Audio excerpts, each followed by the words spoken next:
नड्डा जी, आपका अभिनंदन है न्यूज 18 पर। नमस्कार। प्रधानमंत्री मोदी ने कहा 400 पार का जो नारा है वो विपक्ष को फंसाने के लिए था। ये स्ट्रैटेजी क्या सफल भी हुई है एक तरह से? अब डिस्कशन ये हो रहा है कि 400 पार आएंगे मोदी, नहीं आएंगे, बीजेपी कितनी आएगी। क्या ये सिर्फ नारा था या वाकई 400 लाल पार लाने की प्लानिंग भी है? नहीं, भारतीय जनता पार्टी ने तय किया था कि हम एक लक्ष्य लेकर के चलेंगे और वो लक्ष्य बड़ा होना चाहिए, और वो लक्ष्य हम लोगों ने 400 पार यानी 370 के आसपास भारतीय जनता पार्टी की सीटें आए और बाकी एनडीए की, और हम 400 पार करें और उसी लक्ष्य को लेकर के हम चले। यह इसमें जो प्रधानमंत्री जी ने कहा वह उनका कहने का जो अभिप्राय भी है वो ये है कि शुरू में हमारा विपक्ष इसी बात पर उलझ गया कि 400 पार नहीं करेंगे, 400 पार नहीं करेंगे, यानी हम 400 पार लायक हैं, ये उन्होंने इनडायरेक्टली कमिट कर लिया और वह हमारी पोटेंशियलिटी, हमारा पोटेंशियल 400 पार करने वाला है और उसको वो डिबेट करते रहे और उनको ये पता ही नहीं चला कि उन्होंने ही इस बात को स्थापित कर दिया भारत की जनता में कि भारतीय जनता पार्टी इतना सामर्थ्य रखती है कि वो कर भी सकती है, इसीलिए उसको वो नकारने का प्रयास करते रहे। लेकिन उन्होंने फिर उलझा भी दिया। उन्होंने बोला कि ये 400 पार इसलिए चाहिए कि बीजेपी आरक्षण को ही समाप्त करना चाहती है, नैरेटिव बिल्डिंग करी। ये देखिए, कांग्रेस का, इंडिया अलायंस का और ये सभी पार्टियों का शुरू से ये रवैया रहा है, they never play a positive game, क्योंकि इनके पास कोई एजेंडा नहीं है, ये शून्य है, दे आर ब्लैंक। लेकिन बीजेपी भी ट्रैप हो गई इस एजेंडे के। ट्रैप नहीं हुई, हमें मालूम है कि इस तरीके के षड्यंत्र रचते रहेंगे और हमको उन षड्यंत्रों को स्पेड लोगों के सामने स्पष्ट करना है। लेकिन एक इकोसिस्टम ने इसको एक बड़ी खाद पानी भी दी। वो तो इकोसिस्टम इसी खाद पानी पर ही तो जीवित है पिछले 70 साल से, जो एक परिवार को आगे बढ़ाने के लिए हर तरीके से लगी रही है, यही इकोसिस्टम तो है। और इसी इकोसिस्टम से लड़ करके पिछले 10 वर्षों से मोदी जी भारत के प्रधानमंत्री बने हुए हैं और मजबूती से हर कदम में आगे बढ़ रहे हैं और वो तीसरी बार भी प्रधानमंत्री बन रहे हैं। जी, मेरा अगला सवाल है कि मोदी सरकार 10 साल पूरे कर चुकी है अपने, और world wide around the globe, ये सवाल मैंने देश के गृह मंत्री से भी पूछा था, world wide around the globe हमने देखा है कि 10 साल बाद सरकारें रिपीट नहीं होती। हालांकि यूपीए का नंबर मेरे पास है, कांग्रेस ने 2004 में उनको 145 सीटें मिली, 2009 में उनके पास 206 सीटें मिली और 2014 में हमने देखा वो 44 पे आ गए। वर्ल्ड वाइड हमने तीसरी बार सरकार को रिपीट होते हुए नहीं देखा। तो बतौर बीजेपी के प्रेसिडेंट, राष्ट्रीय अध्यक्ष, क्यों सरकार रिपीट होगी? ऐसा है, तीसरी बार ऐसा है, पहली बात कि भारतीय जनता पार्टी और हमारे नेता सम्मानीय नरेंद्र मोदी जी और उनके नेतृत्व में हम सत्ता पर बैठ करके भोगने नहीं आए हैं, हम सत्ता पर बैठ करके लोगों की सेवा करने के लिए आए हैं और लोगों का दुख दर्द तकलीफ उसको दूर करने के लिए आए हैं। और प्रधानमंत्री मोदी जी ने पिछले 10 वर्ष नहीं 12 वर्ष गुजरात के और 10 वर्ष यहाँ के हम जोड़ लें, उन्होंने दिन रात पल पल एक एक घड़ी उन्होंने जीवन का, भारत की जनता की तस्वीर तकदीर बदलने के लिए, उनको सशक्तिकरण करने के लिए, उनको एम्पावर करने के लिए, देश को आगे ले जाने के लिए हर पल लगाया है। तो दोनों के सोच में अंतर है। जो सरकारें आती हैं जनरली, वो सरकारें आ करके वह कुछ लिप सर्विस करती हैं, कुछ वो जनता को दिखावे के लिए काम करती हैं, बाकी भोगने में ही उनका टाइम जाता है। जी। और जिस सरकार के आपने जिक्र किया, यूपीए 1, 2 और 3 में वो पहुंचे, तो वो कौन सी सरकार थी? उस सरकार का कंट्रीब्यूशन क्या था? उस सरकार का कंट्रीब्यूशन था कि उन्होंने भारत जैसे देश को एक करप्ट स्टेट दुनिया में इमेज बना दी। एक सवाल मेरे मन में आया, क्योंकि अटल जी की सरकार भी हमने 2004 में जाती हुई देखी, उस समय एक शाइनिंग इंडिया मूवमेंट था। बार बार ऑपोजिशन एक नैरेटिव को बिल्ड कर रहा है, क्योंकि हम 6 चरण पे पहुंच चुके हैं चुनाव के। क्या ये शाइनिंग इंडिया मूवमेंट नहीं हो जाएगी भारतीय जनता पार्टी के साथ? क्या ऐसी संभावना की बात जो कुछ एक बड़ा वर्ग कर रहा है, उस एक पर बड़ा वर्ग नहीं, वो सदा से करता हुआ वही एक वर्ग है जी, वो हमेशा करता रहेगा, उससे हमें विचलित होने की जरूरत नहीं है। हाँ, हम अपनी गलतियों से सीखने वाले लोग हैं लेकिन आजकल विपक्षी नेता कई सेफोलॉजिस्ट बन गए हैं। मैं एक एक करके नाम लेता हूं। अखिलेश कहते हैं कि बीजेपी को 140 सीटें मिलेंगी, राहुल गांधी 150, अरविंद केजरीवाल 220, मल्लिकार्जुन खड़गे ने दावा किया है, उन्होंने बोला कांग्रेस की 270 आ रही हैं। और एक नेता तो ऐसे हैं, मैं उनका नाम क्या लूं, वो पहले सेफोलॉजिस्ट थे, फिर एक पार्टी में गए, वहां से लात पड़ी तो बाहर आ गए। अब हालांकि वो दबे शब्दों में कह रहे हैं कि एनडीए 260-70 पे पहुंच सकता है। तो मतलब ये सारे आंकड़े मैंने आपके सामने रखे हैं, आपका टेक क्या है? ऐसा है, ये इन्होंने कोई जमीन और धरती से कनेक्टेड लोग नहीं है। मैं बहुत जिम्मेवारी के साथ कह रहा हूँ, ये अपने खुशनुमा इनको रखने वाले लोगों के साथ घूमने वाले लोग हैं, और वो इनको गलतफहमी में रखने वाले लोग हैं, और इनमें भी कोई एकमतता नहीं है। यानी you can understand the seriousness with what seriousness they are talking. इनकी इच्छा है कि बीजेपी अच्छा ना करे, तो मुंगेरी लाल के हरसीन सपने ये देखते हैं। अखिलेश जी ने तो एक रिपोर्टर को बोला कि उत्तर प्रदेश में समाजवादी पार्टी और कांग्रेस की, यानी दो लड़कों की जोड़ी की 79 सीट्स आएंगी, एक बनारस उन्होंने बोला, उन्होंने कोट अनकोट क्योटो की सीट हो सकता है बीजेपी जीत जाए। ऐसा है, मैं उसमें भी कहना चाहूंगा, यही दो लोगों ने एक फिल्म बनाई थी ना 2017 में, और फिर वो फ्लॉप हुई थी, बुरी तरीके से फ्लॉप हुई थी, और फिर ये बिछड़ गए थे। फिर दो भाई वापस मिले हैं आपस में, दोनों शहजादे। ठीक है, गम भुलाने के लिए गालिब ख्याल अच्छा है। 4 तारीख को 2019 में आप भी उत्तर प्रदेश के प्रभारी थे, सपा और बसपा का एक बहुत जबरदस्त अलायंस था, आरएलडी भी थी। इस बार आपको उत्तर प्रदेश का नंबर कैसा दिखाई देता है? अखिलेश जी को 79 अपना दिखाई दे रहा है। हाँ, वो ठीक है। भारतीय जनता पार्टी 2019 से ज्यादा सीटों से 2024 में उत्तर प्रदेश में आएगी। आप कह रहे हैं कि 63 से ज्यादा सीटें? जी बिल्कुल जी। मैंने प्रधानमंत्री मोदी का इंटरव्यू किया तो उन्होंने कहा कि मोदी का घोर विरोध करके ही विपक्ष चुनाव जीतना चाहता है। मानो मोदी का विरोध ही विपक्ष का एकमात्र एजेंडा बन गया है। इसे आप कैसे देखते हैं? क्या आपको लगता है मोदी फैक्टर है पूरे चुनाव के अंदर, छठे राउंड तक? पूरे 7वें राउंड में भी रहेगा जी। ये उनको बेचारे, वो सोते उठते गाते मोदी जी को ही याद करते हैं, क्योंकि उनको मालूम है कि उनके साथ वो टक्कर ले नहीं सकते। और भारतीय जनता पार्टी के लिए भी ये बहुत सौभाग्य की बात है कि हमारे को ऐसी शख्सियत, ऐसा नेता पार्टी में हैं जिनका लोहा देश मानता है और दुनिया उनको अनुकरण करती है, देखती है, समझती है, उनकी बातों को फॉलो करती है। तो ऐसे लोगों की चर्चा, वो अगर ये मोदी रागना लापे या मोदी जी के बारे में दिन रात बात न करें तो और करेंगे क्या? जी, उन्होंने कोई पॉजिटिव एजेंडा कभी किसी देश के सामने तो रखा नहीं। लेकिन पॉजिटिव एजेंडे की आप बात कर रहे हैं, लेकिन भारतीय जनता पार्टी निरंतर पहले राउंड के बाद से दूसरे राउंड से छठे राउंड तक बार बार आरोप लगा रही है कि कांग्रेस इंडिया अलायंस, इंडी गठबंधन जो है वो तुष्टीकरण की पॉलिटिक्स को कर रहा है। और बहुत सारे आपके नेताओं के बयान है, प्रधानमंत्री मोदी का, हेमंत बिस्वा शर्मा का, मैं एक एक करके बयान क्या सबके बोलूं।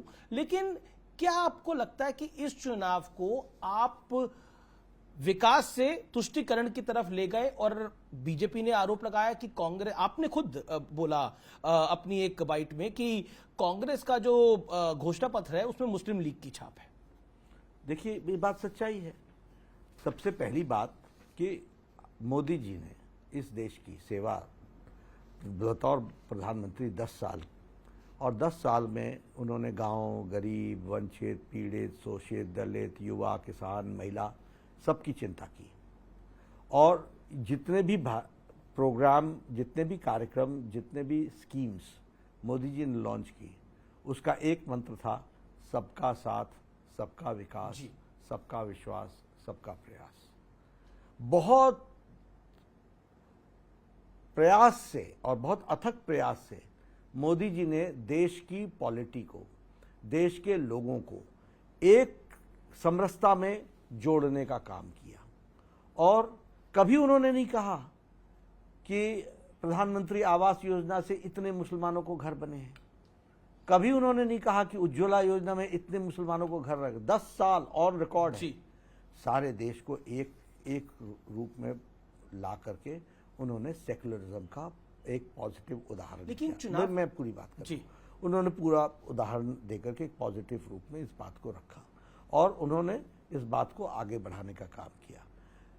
कांग्रेस पार्टी ने अपने मैनिफेस्टो में षड्यंत्र पूर्वक, शब्द मेरा सुनिएगा, षड्यंत्र पूर्वक चालाकी से फिर से विभाजन की बीज को बोने का काम किया। हमारा आइडियोलॉजिकल झगड़ा क्या है? Justice to all, appeasement to none. This is positive secularism. उनका नारा क्या है? Division and rule, divide and rule.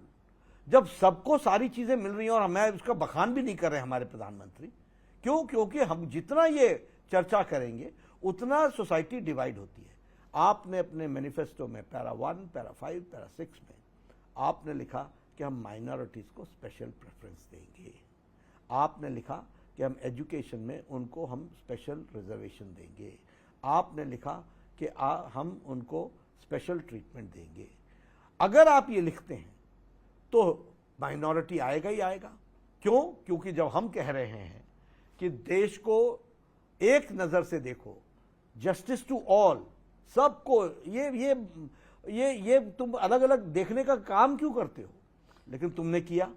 फिर मोदी जी को याद दिलाना पड़ा कि ये वो लोग हैं जिनका विशेष डिजाइन है कि इस देश के संसाधनों पर पहला हक मुस्लिम का है। मैं नहीं कह रहा हूं, डॉक्टर मनमोहन सिंह ने कहा, एक बार नहीं कहा, 2 बार कहा है। लेकिन एक मिनट सुनिए जी। और राहुल गांधी ने वो अपने भाषण में कहा कि माइनॉरिटीज को हम रिजर्वेशन देंगे 2012 में। 12 वो कह रहे 2012 में एक बात हुई थी, उसको 12 साल बाद पिक कर लिया गया। प्रधानमंत्री मोदी ने उसका जिक्र किया, हमारे चैनल ने भी उस बाइट को दिखाया। लेकिन मेरा फिर प्रश्न वही है कि मुस्लिम आरक्षण की बात कांग्रेस कह रही है कि हम मुस्लिम आरक्षण नहीं कर रहे, लेकिन हम पे थोपा जा रहा है। ये बीजेपी आरोप लगा रही है। थोपा नहीं जा रहा है। What do you mean? जब सबको रिजर्वेशन अकॉर्डिंग टू सामाजिक आधार पर होता है, अमीश जी, मैं आपसे पूछना चाहता हूं, जब बाबा साहब अंबेडकर ने संविधान समिति के सामने और कॉन्स्टिट्यूएंट असेंबली के सामने जब घंटों डिस्कशन करने के बाद स्पष्ट कर दिया कि धर्म के आधार पर आरक्षण नहीं होगा, तो ये मोहतरमा ममता दीदी ये बैकवर्ड की लिस्ट में मुस्लिमों को डाल करके बैकडोर एंट्री करने का, जिसका हाई कोर्ट ने उसको स्ट्राइक डाउन कर दिया, ये क्या अर्थ बताता है? लेकिन लालू और जी, इस पर कांग्रेस चुप है कि नहीं है?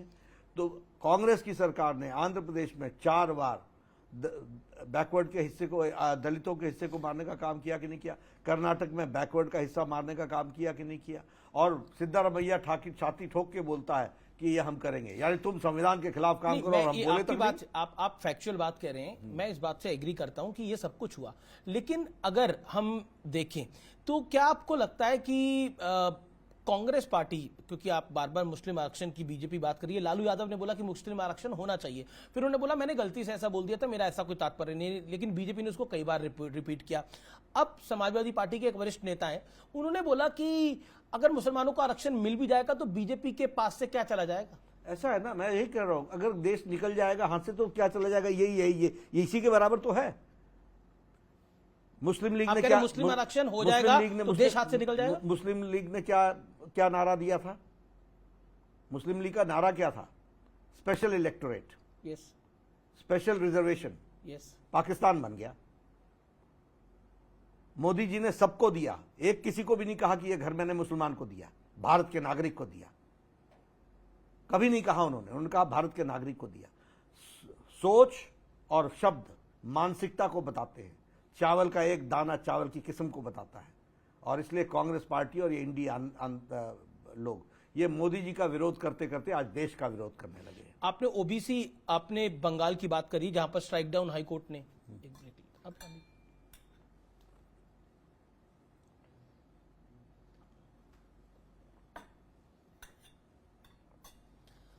करें शुरू करें ना, ऑन है ना? आपने बंगाल की बात करी, ओबीसी आरक्षण को वहां पर स्ट्राइक डाउन माफ करिए, आपने बंगाल की बात करी, वहां पर मुस्लिम आरक्षण ओबीसी की जातियों में मुस्लिम जातियां डाल दी, उसको स्ट्राइक डाउन करा गया। लेकिन ममता बनर्जी कह रही है कि हाई कोर्ट के फैसले को वो नहीं मानेंगी। मैं क्या कहता हूं, इसके बदले सीधे बोलती ना कि मैं संविधान को नहीं मानूंगी। पर ये तो संविधान मानने वाले लोग, कौन संविधान ये क्या संविधान मान रहे हैं जिनकी शब्दावली ऐसी है? आपके खिलाफ कोई कोर्ट का जजमेंट चला जाए, आप ये कहते हैं कि yes we will examine the court judgment and we will take a legal resort. No, you didn't say. That means you do not have any faith. तुम्हारे पक्ष का फैसला हो जाए तो कोर्ट अच्छा, तुम चुनाव जीत जाओ तो ईसीआई अच्छी, नहीं तो ईवीएम को करो बदनाम। तुम्हारे पक्ष में वो इलेक्शन, तुम्हारे पक्ष में कोर्ट का फैसला ना आए तो जुडिशरी को बदनाम कर दोगे। ऐसे चलता है देश। पर जब ये फैसला आया वर यू शॉक्ड, जो कि आपको पता था ये? कौन सा? जब हाई कोर्ट का फैसला आया। ऐसा है कि मैंने तो संविधान पढ़ा हुआ है, मुझे तो संविधान मालूम है ना। इसीलिए ओबीसी कमीशन बारंबार ममता को चिट्ठी लिख रहा था कि भाई जो आप कर रहे हो वो गैर संवैधानिक है, this is a backdoor entry, you cannot do that. आप रिलीजन के लोगों को आप बैकवर्ड का फैसिलिटी नहीं दे सकते हो। ये फैसिलिटी लेने के लिए आपको उस, क्योंकि ये रिजर्वेशन एक पर्टिकुलर सामाजिक व्यवस्था को ठीक करने के लिए दिया गया है, उसमें आप नहीं आते हो। जी, मेरा अगला प्रश्न है कि कोलकाता में अगले 60 दिनों के लिए धारा 144 लगा दी गई है और 28 को प्रधानमंत्री का कोलकाता में रोड शो भी है। आप इसको कैसे देखते हैं? बीजेपी कह रही है कि ममता बनर्जी घबरा गई हैं। देखिए, निश्चित रूप से इस तरीके के जो ऑर्डर्स आते हैं वो जरूर किसी न किसी को रोकने के लिए आते हैं, लेकिन मैं ये भी आपको बताना चाहूँगा, सुबह मेरी बात हुई थी तो उन्होंने कहा कि this is a routine order और प्रधानमंत्री जी के लिए उन्होंने परमिशन दी है। जी, मैं बढ़ता हूं आगे। और एक बीजेपी ने आरोप लगाया कि कांग्रेस जो है वो अगर आएगी तो सबकी संपत्ति को बांट देगी। सैम पित्रोदा साहब का भी इस पे बयान आया। कांग्रेस कह रही कि हमारा ये आइडिया नहीं है, लेकिन बीजेपी आइडिया लाई कहां से है? राहुल के मुंह से। राहुल ने बोला, उन्होंने बोला कि हम ये फिर से देश के रिसोर्सेज को हम एनालिसिस करेंगे और देश के रिसोर्सेज को रीडिस्ट्रीब्यूट करेंगे। अब इसका कोई और अर्थ होता हो, शायद इटालियन में कोई और अर्थ होता हो तो मैं नहीं जानता, लेकिन भारत और इंग्लिश में और हिंदी में इसका मतलब यही निकलता है कि देश की संपत्ति को हम फिर से रीअसेस करेंगे, उसको हम रिव्यू करेंगे, एक्सरे करेंगे और फिर हम उसको रीडिस्ट्रीब्यूट करेंगे। तो उस रीडिस्ट्रीब्यूट करेंगे तो मेरी संपत्ति भी देखेंगे, मेरी जमीनें भी देखेंगे और मेरे पास जो छोटी बड़ी जमीन है उसको लेकर के बांटने का काम करेंगे। एक आधी अंगूठी पहनी है वो भी उतरवाने का काम करेंगे। जी, लेकिन आपने बड़ा दिलचस्प इसका जवाब दिया, लेकिन एक प्रश्न मेरे दिमाग में नहीं जी, फैक्चुअल। लेकिन फिर बीजेपी ने तो बोला कि आपसे लेंगे, उन्होंने बीजेपी का कहने का तात्पर्य था बहुसंख्यक से देंगे और अल्पसंख्यकों को दे देंगे, यदि ज्यादा बच्चे वालों को दे देंगे, ये पीएम ने कहा। ऐसा ना कि उन्होंने कहा ना कि we will give special treatment to Muslims, to minorities. तो इसका अर्थ क्या बनता है? हम क्या सोचेंगे इसमें से? मैं एक तरफ बोलूं कि मैं टॉफी लेकर के आऊंगा, फिर बोलूंगा मैंने उनके लिए स्पेशल ट्रीटमेंट रखा हुआ है, तो मेरे समझ में नहीं आएगा कि बर्थडे का केक किसको खिलाएंगे। जी, मैं राम मंदिर की बात कर लेता हूं। प्रधानमंत्री मोदी ने मेरे साथ साक्षात्कार किया और उन्होंने पहले भी ये बात को बोला, लेकिन उसमें बहुत स्पष्ट रूप से बोला कि कांग्रेस की प्लानिंग है कि अगर वो सत्ता में आएंगे तो राम मंदिर पर ताला लगवाने का काम करेंगे। उन्होंने कांग्रेस के एक गांधी परिवार के एडवाइजर की बात को कोट करा। क्या आपको लगता है कि आज के युग में कांग्रेस ऐसा बड़ा रिस्क लेगी? अगर सत्ता में आके कांग्रेस एक कर देगी तो कांग्रेस को भी पता है कि इसका रिएक्शन बड़ा जबरदस्त होगा। ऐसा ना, दिल की बात जुआ पर आ ही जाती है। वो दिल की बात जुआ पर आई है, अब जुआ पर आई है तो उसको आगे लोगों तक समझाना हमारा काम ही है कि दिल के अंदर है क्या, यही है उनके दिल में। लेकिन इससे चुनाव पोलराइज करने का प्रयास नहीं है। वो आप सनातन को गाली दें जी और आप चुप रहें, राम के खिलाफ आप एफिडेविट डालें, राम काल्पनिक है, इतिहास इसका कोई प्रमाण नहीं है, इसका कोई वैज्ञानिक प्रमाण नहीं है, और हम चुप रहें, ये कैसे होगा? अब हम राम को लाएंगे कि नहीं लाएंगे? जी, हम राम को लाएंगे कि नहीं लाएंगे? और फिर लोग बोलते हैं कि जो राम को लाया वो उनको हम लाएंगे, तो हम क्या करें इसमें बताइए? तो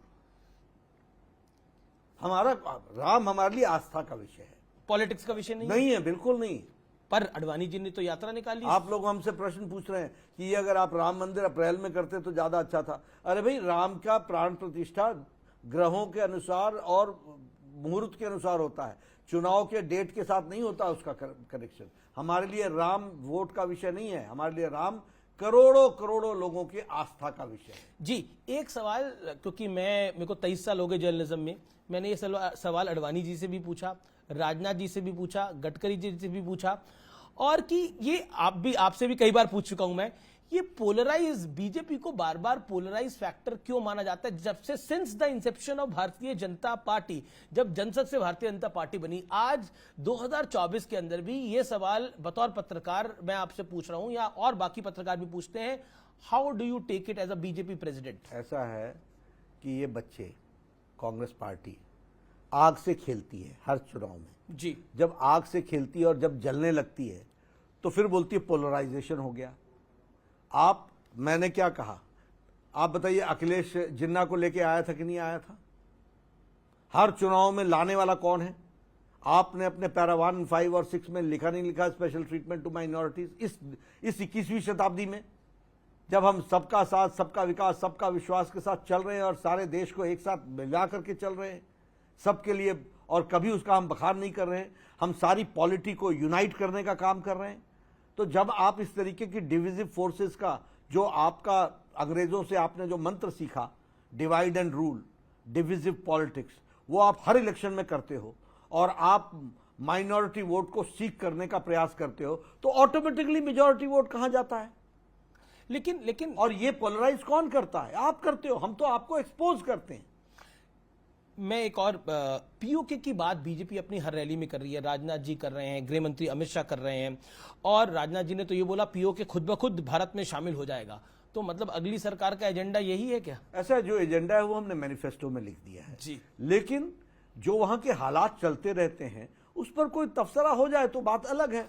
हमारा कोई, हम लोगों ने कोई न उसको एक्सप्रेस किया है, लेकिन हाँ, भारतीय जनता पार्टी के बारे में पार्लियामेंट के अंदर हम लोगों ने स्पष्ट रूप में कहा है कि सियाचिन तक भारत का हमारा हक है और हम वहां तक की बात करते हैं। जी। क्या हुआ? हाँ, चेक करो। 5D है ना, कई बार वो हो जाता है। पानी पी लीजिए।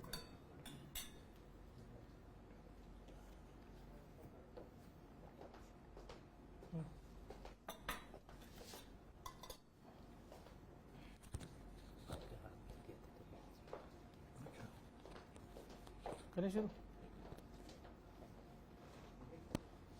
ठीक है, ऑडियो करें? लेकिन बीजेपी ऑन रिकॉर्ड कई बार बोल चुकी है कि पीओके को हम अपना हिस्सा मानते हैं, लेकिन फारूक अब्दुल्ला और मणिशंकर अय्यर को बहुत तकलीफ है। वो कहते हैं कि पाकिस्तान की इज्जत करनी चाहिए, उनके पास परमाणु बम है। ऐसा है, इसीलिए लोगों ने आपको घर बैठा दिया ना, क्योंकि आप भारत की रक्षा नहीं कर सके, आप भारत की बातों को ठीक ढंग से रख नहीं सके, आप उनके साथ कॉम्प्रोमाइज करते रहे और हजारों लोगों की शहादत देनी पड़ी है। आज मोदी जी की राज में घर में घुस करके पाकिस्तान को सिखाने की आदत हमें लगी है और भारत की जनता ने इस पर अपनी मुहर लगाई। पर वो कहते हैं कि थोड़ा डरना भी चाहिए, परमाणु बम है तो पाकिस्तान। इसीलिए आपको घर बैठा दिया ना। प्रधानमंत्री मोदी जी ने तो कहा है, ना आंखें ऊपर उठा के बात करेंगे ना नीचे झुका के बात करेंगे, आंखों में आंखें मिला के बात करेंगे। जी। कर रहे हैं। जी, मेरा अगला सवाल है कि फवाद चौधरी हैं पाकिस्तान के पूर्व मंत्री, उन्होंने राहुल गांधी की तारीफ करी, आज उन्होंने केजरीवाल की भी तारीफ कर दी एक बात पर, हालांकि केजरीवाल ने उनको कॉन्ट्रडिक्ट करा। लेकिन हालांकि कॉन्ट्रडिक्ट करने का मतलब क्या है? सबसे पहले समझिए कि जो हमारा विरोधी देश है उसके लोग आपकी तारीफ करें तो आपकी राष्ट्रीयता पर प्रश्न खड़े होते हैं कि नहीं होते हैं? होते हैं कि नहीं होते हैं? और वो तारीफ इस तरीके से करें ताकि आप जो डिविजिव फोर्सेस के साथ यहां पर खड़े हैं उसको आप आगे बढ़ाते चले जाओ। और ये जो केजरीवाल को खंडन इसलिए करना पड़ा क्योंकि राष्ट्रवाद भारतीय जनता पार्टी ने इस देश के लोगों में कूट कूट करके भरा हुआ है और इसलिए जी केजरीवाल, और भारतीय जनता पार्टी ने राष्ट्रवाद को आगे बढ़ाया है। केजरीवाल ने आजकल देश का माइंड स्पेस और बीजेपी का भी माइंड स्पेस काफी ले रखा है। आम आदमी पार्टी की एक राज्यसभा सांसद है। हम बीजेपी ने नहीं ले रखा है जी, वो जिनका नाम आप लेने वाले हैं जी, उन्होंने ले रखा है। जी, राज्यसभा सांसद हैं स्वाति मालीवाल, आप खुद राज्यसभा सांसद हैं। अरविंद केजरीवाल और उनके पीए पर मारपीट के गंभीर आरोप लगे हैं। आम आदमी पार्टी से जब सवाल पूछे गए तो उन्होंने बोला ये सब कुछ बीजेपी करवा रही है। मैं एक ही सवाल पूछना चाहता हूं जी, जिस दिन लखनऊ में आपसे ये प्रश्न पूछा गया तो आप चुपके चुपके माइक बाएं और दाएं क्यों खिसका रहे थे? एक बार अखिलेश को दिया, एक बार संजय सिंह को दिया, आप चुप क्यों थे? वह विजुअल निकाल करके आप देखिए, वही उत्तर दे रहा है कि आपके कर्म बोल रहे थे कि हिम्मत नहीं हो रही थी कि आप इसका जवाब दे सके। और केजरीवाल हो या इनकी पार्टी हो, इनको एक आदत है कि जब ये फंस जाते हैं तो ये सीधे कहते हैं कि बीजेपी ने षड्यंत्र रचा, बीजेपी ने षड्यंत्र रचा। ये डाइवर्ट करने की कोशिश करते हैं। घर तुमसे संभलता नहीं है, धक्के देकर के तुम लड़की महिला को निकालते हो। घर धक्के देने का काम तुम्हारा है, तुम्हारे लोग मिल करके उनको बाहर करते हैं। वहां गाली गलौज हो रही है, वो आपका टेप में, उन्होंने जो टेप लीक किया है उसमें भी आ रहा है। तो ये सब चीजें तुम्हारे घर में हो, तुम्हारे घर में चीफ सेक्रेटरी पिट जाए दिल्ली सरकार का, ये तुम्हारे घर की संस्कृति है। इस तरीके के रीति रिवाज है। एक थोड़ी ना इंसिडेंट्स है, हजारों इंसिडेंट्स हैं। तो ऐसे लोग जो सत्ता में आने के बाद लोगों के साथ इस तरीके का दुर्व्यवहार करते हैं, उनकी पोल तो कभी ना कभी खुलती है। क्या आपको लगता है कि ये विषय चुनावी फैक्टर भी बनेगा? कौन सा? स्वाति मालिवाल वाला? ये आम आदमी पार्टी के चरित्र को बताता है, कैरेक्टर को तो जब कैरेक्टर को बताता है तो निश्चित रूप से वो चुनाव में भी लोग उसको देखते ही हैं। पर अरविंद केजरीवाल ऐसा बार बार क्यों करते हैं कि वो हर चीज का ब्लेम भारतीय जनता पार्टी पर डाल देते हैं? अब वो ये भी कह रहे हैं कि अगर इंडिया अलायंस की सरकार आ गई तो उनको जेल नहीं जाना पड़ेगा। ये सब वोट अपने तरफ खींचने के लिए, अपने इज्जत आबरू को दाव में लगा करके किसी भी तरीके से वोट आ जाए, ये इस तरीके से बिहेव कर रहे हैं। पर देखिए, पढ़ा लिखा नेता मूल बात पर बात करता, उन्होंने कभी पढ़े लिखे हैं काफी, तो मैं तो वही बोल रहा हूं ना कि बात क्यों नहीं करते, वो दूसरी तरफ क्यों उसको डाइवर्ट करते? वो इमोशनल कर रहे हैं पब्लिक को। वो कह रहे हैं कि देखिए, तो अब ये 21वीं शताब्दी की जनता ये इमोशनल नहीं होने वाली है। लेकिन वो कहते हैं कि अगर आपको लगता है, क्योंकि कोर्ट ने उनको इंटरिम बेल दी है, क्या आपको स्पेशल ट्रीट आपको लगता है स्पेशल ट्रीटमेंट है ये? निश्चित रूप से। क्यों? हम सुप्रीम कोर्ट की इज्जत करते हैं और सुप्रीम कोर्ट के जजमेंट को हम मानते हैं, लेकिन सिर्फ चुनाव के लिए बाहर निकले हैं वो। 1 तारीख को वापस जाएंगे, इसका मतलब बड़ा स्पष्ट है कि सुप्रीम कोर्ट मानता है कि इनकी जगह वहीं पर है और उन्होंने दिया है तो दिया है तो दिया है। पर एक सवाल मुझे समझ में नहीं आया कि वो किस बिहाफ पे कह रहे हैं कि अगर 4 जून को इंडिया अलायंस जीत गया तो उन्हें जेल नहीं जाना, फिर उनको बेल मिल जाएगी। यानी कोर्ट को वो समझते हैं वो किसी सरकार से इन्फ्लुएंस होता है। वो ये उनकी कार्यशैली का तरीका है, ओबे और गेट लॉस्ट। तो वो सोचते हैं कि सत्ता में आते तो हम इनको कहते हैं हमारे डिक्टेट्स मानो, नहीं तो get lost. Bharatiya Janata party ऐसे नहीं मानती है। Bharatiya Janata party supreme court के जजमेंट को रिस्पेक्ट करती है। जी, ईडी सीबीआई पर आप पे बहुत सारे सवाल जवाब हो चुके हैं, लेकिन ईवीएम को कटघरे में लगातार विपक्ष खड़ा करता रहता है और विपक्ष कहता है कि एजेंसियों का दुरुपयोग करके, ईवीएम का भी दुरुपयोग करके विपक्ष को समाप्त करना चाहती है Bharatiya Janata party. Bharatiya Janata party democracy नहीं चाहती, लोकतंत्र नहीं चाहती। आप देश की, दुनिया की सबसे बड़ी पार्टी के राष्ट्रीय अध्यक्ष हैं, क्या कहते हैं आप? बताइए मुझे, ईडी के द्वारा किसी को भी चार्ज किया गया, कभी किसी कोर्ट से किसी को रियायत मिली? ये ईडी की क्रेडिबिलिटी है। कभी किसी को ईडी से रियायत, ईडी के द्वारा चार्ज किया को किसी कोर्ट से किसी को भी रियायत नहीं मिली। जहां तक आपने बात की ईवीएम की, जब तुम अच्छा परफॉर्म कर जाओ, जीत जाओ, तो आपको ईवीएम भूल जाते हो, और जब आप चुनाव हार जाओ, क्यों? खराब हो गया माइक? मेरा माइक खराब हो गया क्या? कैसे? यार पूरा मेरा फ्लो खराब कर देती हो, मैं सवाल भूल जाता हूँ उसके बाद। आवाज नहीं आ रही क्या? पहले रिकॉर्डिंग में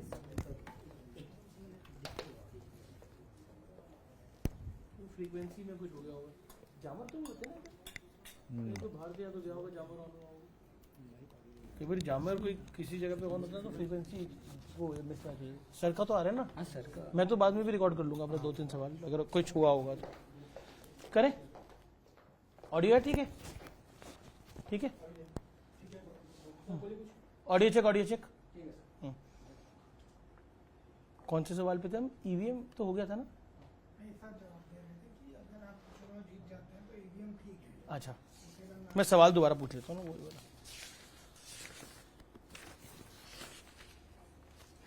करें?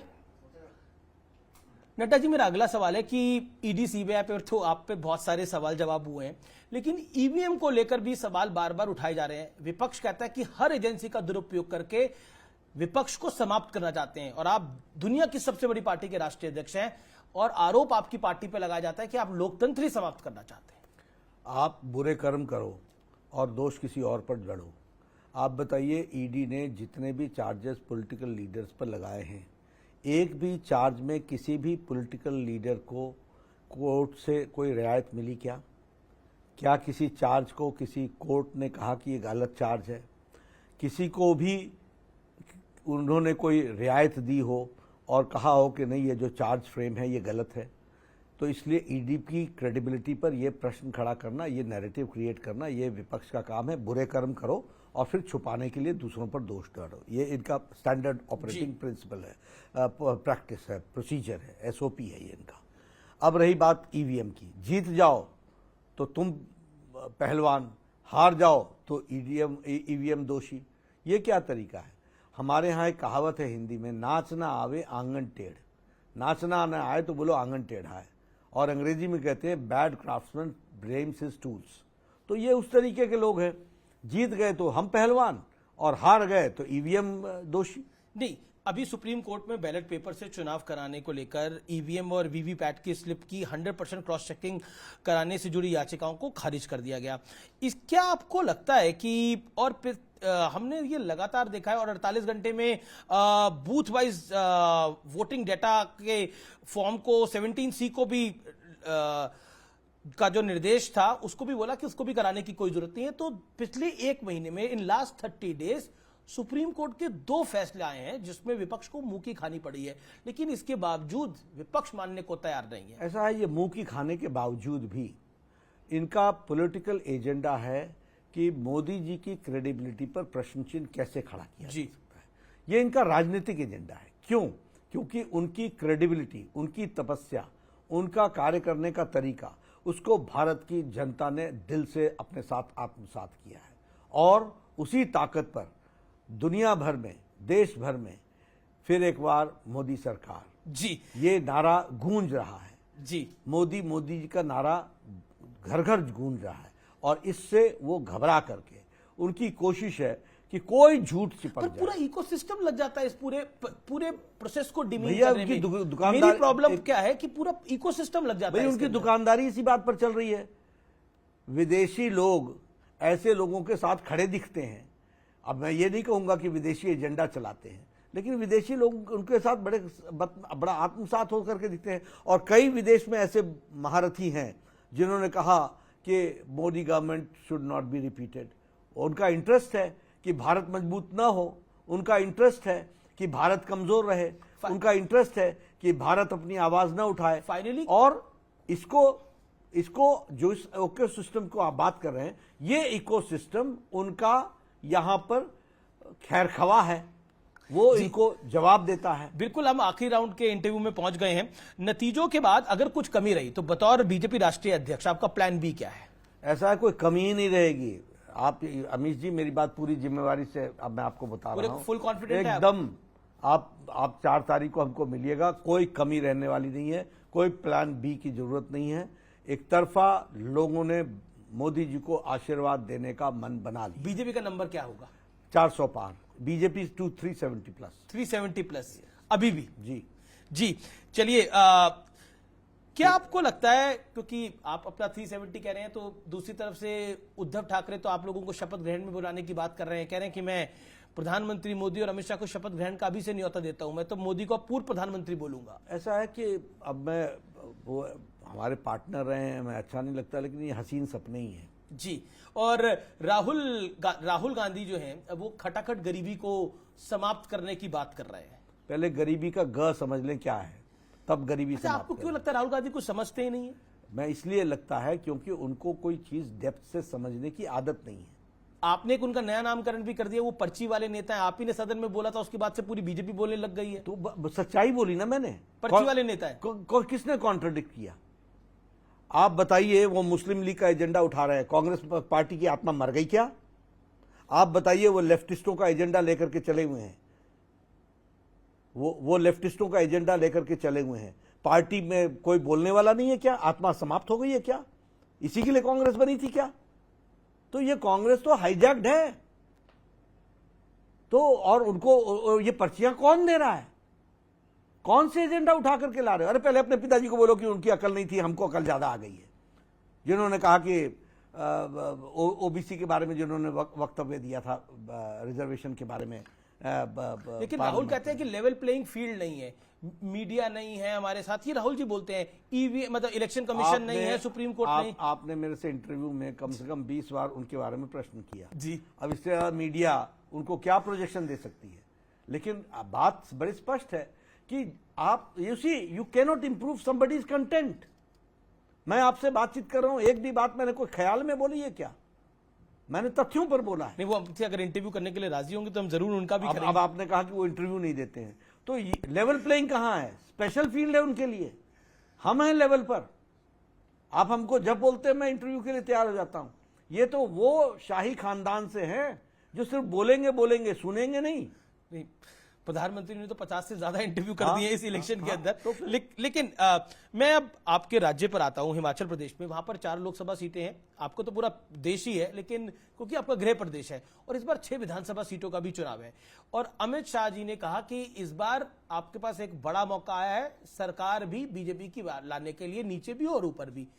कांग्रेस की एक सरकार, हिमाचल छोटा सा राज्य है, वहां पर बनी, और आप लोग उसके भी पीछे पड़ गए। हम पीछे नहीं पड़े जी। देखिए, बड़े सिंपल सी बात है। आप सोचिए जी कि आपके 6 विधायक आपके विरोध में वोट डाल देते हैं।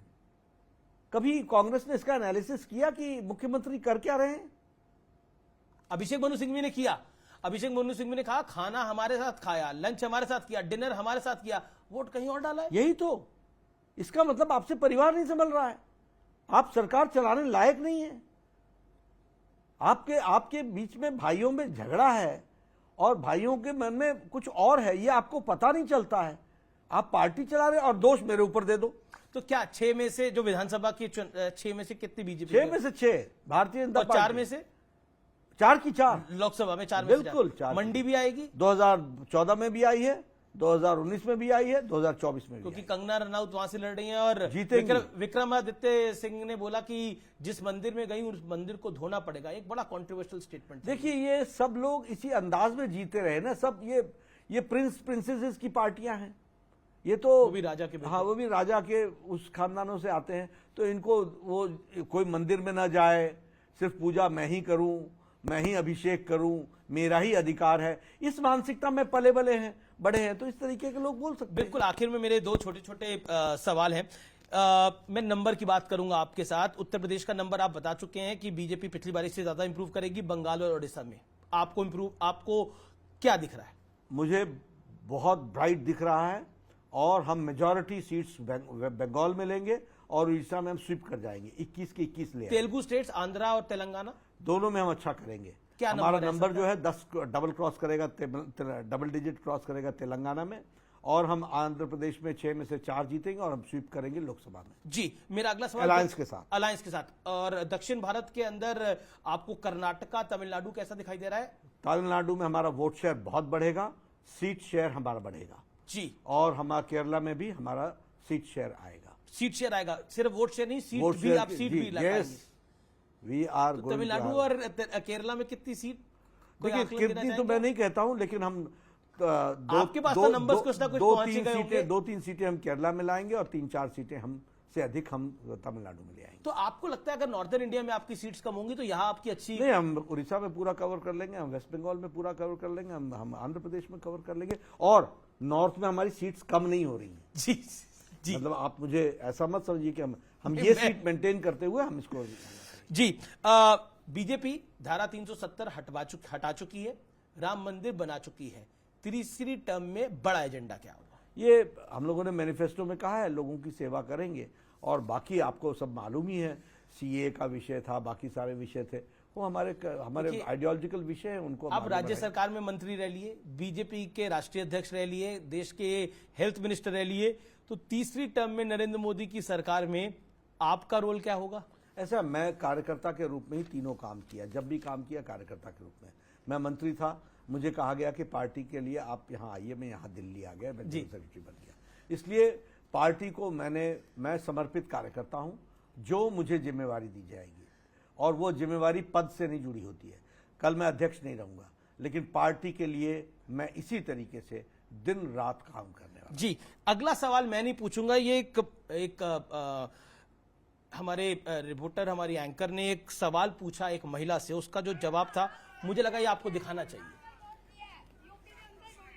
ये तो बताना नहीं होता किसको वोट है, हमने मोदी जी को दिया, मोदी जी को दिया, हमारे वो माता पिता है मोदी जी, हमारे भाई भी है। क्यों ऐसा क्यों लग रहा है? हमें उन्होंने हमारे को उठाया है।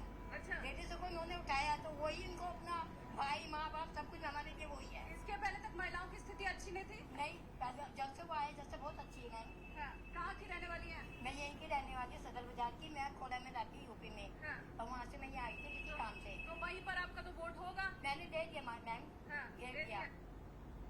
देखिए, ये जो हमारी पूज्य बहन बोल रही हैं जी, ये भारत के करोड़ों लोगों के घर की कहानी है।